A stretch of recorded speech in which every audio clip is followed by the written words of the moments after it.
no matter the location. From O-A-K-L-A to L-V, I'm a Raider. Raider Nation, what's going on? It's mailbag time. To make sure you guys get your questions answered, you got to join our live show. Oh, man, 6 p.m. Eastern Time, 3 p.m. Pacific every single Tuesday.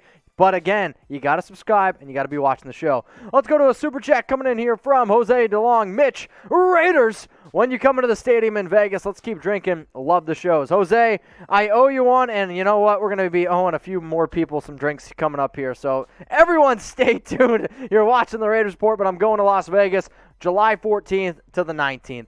Let's go to the next super chat coming in here from Rustin Long. Raiders are going to the playoffs this year. Quote me. Shout out to Chat Sports Team. All right, somebody take a screenshot of Rustin Long, put it on IG, tag me in it. I'll make sure to share it. So if you guys want to get featured, Raiders or Super Chat, we got E. Maney. How do you feel about Mark Ingram to the Raiders? I mean, not going to happen. So he's already with the Texans. The Texans have like 8 running backs at this point. But I did talk about Mark Ingram at least being a halfway decent backup, but that was also before Kenyon Drake. So in terms of running backs out on the free agent market, we got plenty. Dolmite X, with what you have seen so far in OTAs and the new defensive scheme, who do you see becoming a household name on defense? It's a good question. From a name that's probably maybe not already known, at least in terms of the Raider Nation, I'll say Solomon Thomas. Solomon Thomas is going to have a lot better year than what a lot of people are going to be expecting. So I'm going to go that route. But Dolomite, appreciate the super chat. All right, y'all. So if you don't know, Father's Day is literally on Sunday. If you're watching this live, it's on Sunday. If you're watching this on a later date, guess what? Happy Father's Day. So if you could, please go ahead and give your dad a shout out below. If you want to give his first name, throw it in the comments. If you just want to say Happy Father's Day down there below as well, I would appreciate that. If you've watched the show for a long time, you guys will probably have heard me say that, you know, my dad, that's my dude right there, and I want to give him a special Happy Father's Day wishing. That's me on my very, very first birthday. That is an elite mustache right there. There's no doubt about that. Here's my dad and I at Disney. Disney has been a very important part to me and to my entire family. I remember going there all the time growing up as a kid. And I also want to give a special Father's Day to my grandfather, who unfortunately, he did pass away this past year, and this is going to be the first year without him, but I will never forget you. You are one of the most important people, important persons that has ever been in my life, and these two men here have shaped me to be the guy that I am. So happy Father's Day to all the dads out there. So please go ahead and give your dad a shout out down in the comments section. Let's go to the next super chat coming in here. I don't know what it is. Angel Club WWE. Cheers to you. Let's go to Papaya Man.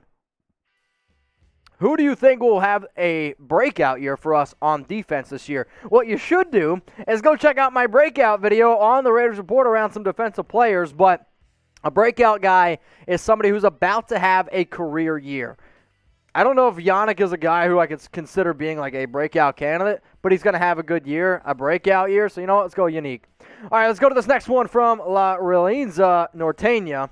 Send in a $50 super chat. So if you're watching this live, I'm going to chug a beer, and Jeremy and I are going to shotgun a beer probably coming up in like 10 minutes. If you're watching this on a later date, guess what? It's going to be after, and you got to go watch it on the live. All right, do you think we can sweep our division this year if we have a top 15 defense? No, because you're not going to beat the Chiefs twice. You're not going to beat the Broncos twice. You're not going to beat the Chargers. Like, winning all 6 of those games is very difficult, and it's also the NFL, where in-division games can get wild. So do I think we can beat the Broncos twice? Yes. Do I think we can beat the Chargers twice?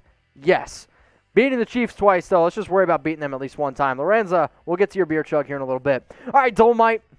Here's a 50, saying goodnight to Raider Nation with a drink like we are all in the same room would be a good closer. Love you, bro. Chat Sports is Raider Nation. Dolomite, again, we got some beer chugging coming up, so don't worry about it.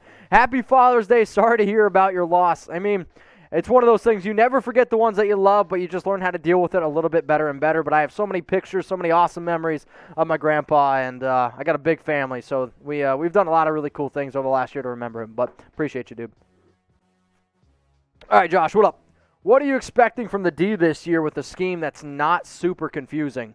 I'm expecting a top 15 defense. Like, that's what I want to see, because on paper, the Raiders have a top 15 defense. I'm not afraid to say that. Like, they honestly do. They have a lot of young talent, and they have players that need to find their scheme, but they also need to start taking responsibility, because one of the biggest issues that this team has had is guys not taking responsibility, guys pointing the finger at other players saying, that's you, that's you.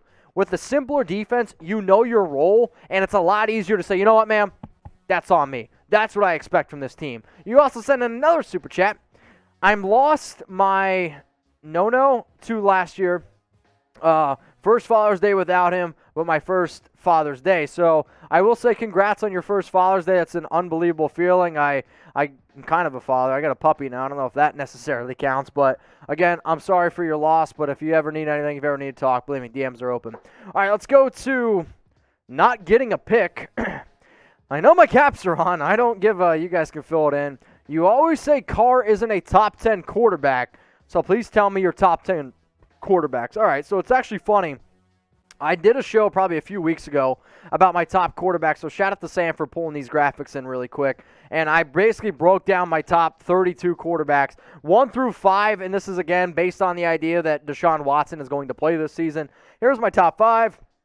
My top 6 quarterbacks: Tom Brady, Lamar Jackson, Dak Prescott, Kyler Murray, Ryan Tannehill.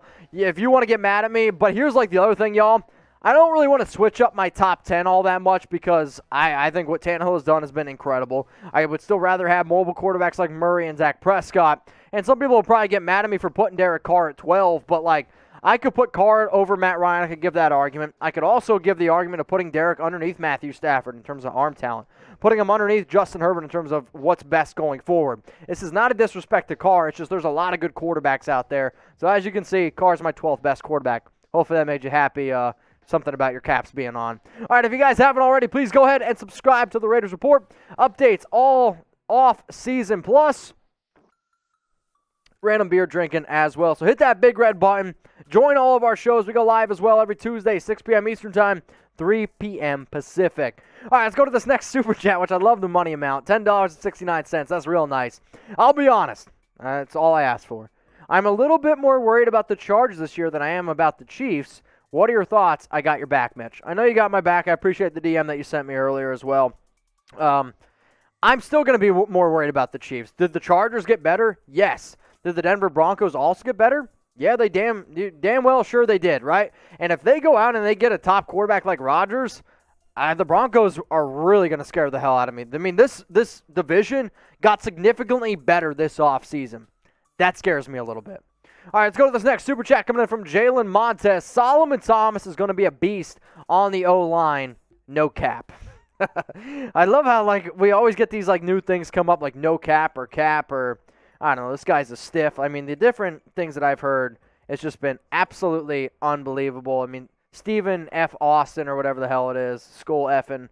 Yeah, it's just beyond words. But I'm agreeing with you, man. I think Solomon Thomas is going to have a good year, going to have his best year. He's never had more than 3 sacks in a season, so I'll go on record right now. Thomas is going to have 4 sacks, and if he doesn't, what number is he this year? 92? 92 beers, 6 minutes. Let's make it happen. All right, we got a super chat coming in. Richard Bennett. Hey, Mitch, just wanted to check in with the nation. I'm hoping Raider fans bring the same energy to Allegiant that the Vegas Knights fans are doing right now. Dude, I actually love watching hockey. I think it's one of the most entertaining sports to watch, and I'm hoping that I can make it out to a Las Vegas Knights game soon because they do look electric, but one of the different parts is like the ticket value, right? And we all know the Coliseum used to rock. With ticket prices as expensive as they are, it's going to be a lot more difficult to rock and roll. So, but I'm hoping, I'm with you. I'm hoping we still have a home field advantage. Let's go to Emmanuel 45 here. Yannick has been hyping up Crosby, but not Ferrell. Should we be worried about Clee? I'm not going to worry about Clelin Ferrell. I will say that I'm kind of interested because Ngakoue has definitely been hyping up Crosby a lot more. I mean, he's been adding him, been saying like this 1-2 punch. So maybe they know something that I don't in terms of just Crosby and him are going to be the main 2 guys on the outside, which that makes sense, right? I mean, Crosby had over 900 snaps last year. He's been the more successful player being able to get after the quarterback. But if anyone out there is going to be sleeping on Ferrell, you're not doing the right thing. So I'm not worried about Clee. I've already gone on record to say that I thought Ferrell had a better year than Crosby did last season. He just didn't put up as many numbers. But since we are talking about Crosby and Ngakoue, who's going to have more sacks this upcoming season? I want you to type C for Crosby, or I want you to type N for Ngakoue. And if you're wondering why I'm pronouncing it that way, it's actually the correct way to pronounce Yannick Ngakoue's name. So he said it, and I want to be able to start saying it the correct way. So if you're wondering why I'm saying it like that, it's because it's actually how you say it. So C for Crosby or N for Ngakoue. Now, if you haven't already, hit me up on Instagram at Mitchell Renz 365. And this might be a weird thing to say out loud, but since it is Father's Day, I want y'all to send me a picture of your dads, all right? Out of context, that sounds kind of funny. But what I want to be able to do is put some people on the show right next week where, if you want to give an awesome Father's Day gift, surprise them. Don't tell them that I'm going to put it on the show, and then have them watch the Raiders Report, and then they can see their pictures. So the first 10 people that send me a picture of their dad in Raiders gear, if you want to be in the picture too, that's awesome. The first 10 people that do that on Instagram at Mitchell Renz 365, y'all are going to get a shout out next week on the show. Let's go to Nathan Peterman. If Gruden gets fired, just hire me and we go into the bowl. Okay, Nathan. Let's go to Walter Williams coming up here. What do you think about the Raiders' last signing? Depends who exactly you mean. If you're talking about Bleedy Ren Wilson, who I believe is the last player that they've signed, to my knowledge, in terms of when this video was filmed, good player, going to be depth as it stands right now, not going to make the final 53. Let's go to Juicehead 89. If John Gruden can't get it done, do we look at a guy like Bill Callahan? I mean, if John Gruden can't get it done, the top two names that I am picking up the phone and I'm calling, Brian Daboll, offensive coordinator of the Buffalo Bills, and then Eric Bieniemy, offensive coordinator of the Kansas City Chiefs. Those are the top two guys that I'm picking up the phone and I'm calling because they should have been hired this past season. So Drew said, appreciate the question. We're going to answer a few more, and then I'm going to chug some beers here. We got Nick coming on. What up, man? Gruden, a.k.a. Ginger, will be fired if they lose another season. I don't know if I 100% agree with that. I do think that he is on the hot seat. There's no doubt about that. But you still got to pay him then $60 million. That's a lot of money. So it's all good, though. What up, Scott? Should the Raiders sign older players near the end of their career? We could get another Rice or Blanda. High production, low cost. Love the show. Usually I would say no. However, this is a year where you're coming off a year where the cap's down, and a lot of these veterans could actually sign a one-year prove-it deal. That way when they come out next offseason, they could get a bigger deal and kind of ride off into the sunset. So could you get an older player to play near the end of his career? I actually am in agreement with you that say yes. However, if you are trying to play him for the long term and you're trying to build a new team in a brand new city that has some faces that your fan base can recognize, then you do what the Raiders are doing. That's what they're doing. Let's go to James B. Trey Turner is worth a workout invite. 100% agree. Has he been banged up? Absolutely. But what if in a crazy scenario he had a really bad year last year where he had a 34.8 PFF rating because he wasn't fully healthy? Guess what? Football's a impact sport, and if you're not fully healthy, it's going to limit you. But if you've been a Pro Bowler from 2015 to 2019, I agree. It's at least worth an invite. So how about this, y'all? Do you guys play fantasy football? I want you to type P for play or type D for don't play. I love fantasy. I've been playing for a long, long time. It's going to be my 15th year playing. My family, we've had a family fantasy football league for literally, 15 years now. The first year we played was 2006, and it's kind of crazy to say that out loud. We just changed our trophy. It's like 50 pounds. We took some of my grandfather's old softball trophies and converted it into our new fantasy football trophy. But basically why I'm asking this is because every single year I try to join a new league, and maybe we can do a Raiders league or something like that. I'd like to be able to do that. So P for play, D for don't play. Either way, I'd be genuinely curious to see if you guys do play or not. All right, let's go to the next question here on the Raiders board. Carr has been legit considering other parts of the team, and this is every year. So do you still say Rodgers for 2 years, or Carr seems to be the quarterback you can't put your money into? QB, not the answer for us. I mean, would I still take Aaron Rodgers? Yes. I mean, I would take the NFL MVP. That's nothing against Carr. But I would like to have Derek for the next 2 seasons making $21 million, 19.9. The reason why I'm against extending Carr is because until you see something different, until we can start winning games, I do believe that it's hard to be able to invest probably $30 million plus, because that's what he's going to get. He's going to get $30 million a year once he gets extended. And if it's 2 years from now, it might even be a little bit more than that. Eduardo Gonzalez, on paper, how would you grade the Raiders' defense? On paper, from a scale from 0 to 100, if y'all want to get your votes in there in the comments section as well, probably like a solid 80. I mean, it's an above-average defense on paper. It really is. You had Ngakoue, Max Crosby, 2 good edge rushers. Clelin Ferrell, can he finally live up to being a good pick? Jonathan Ingram playing box, that's solid. Moehrig playing, in the cover 1. You got Damon Arnett, a first-round pick. You have Tre'von Moehrig, a really solid second-rounder. You got Casey. Like, you have a lot of talent. Plus, Corey Littleton, can he be one of the better linebackers? I mean, they have a good defense. They just finally need to put together. I've been saying it for so many years now, like, oh, it's going to be a good defense. It's going to be a good defense. If I keep saying it, man, like, I'm worried I'm jinxing something. So maybe I should say, oh, the defense sucks. That way, it actually starts playing a little bit better. All right, we got Ryan John.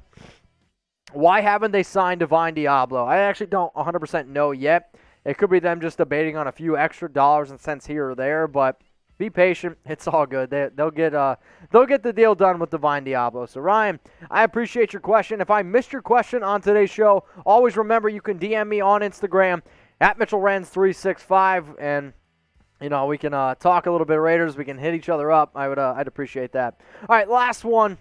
I hear Kendall Vickers is being a beast in camp. You're hearing that right. Everybody that I've talked to, I've actually also talked to two players that have the name that they threw out at me for being a sleeper was the first name was Kendall Vickers, the other name was Darius Stills. So two players have told me that those two guys are that you should be watching out for. But Vickers is one hell of a player. I'm excited to see what he does this upcoming season.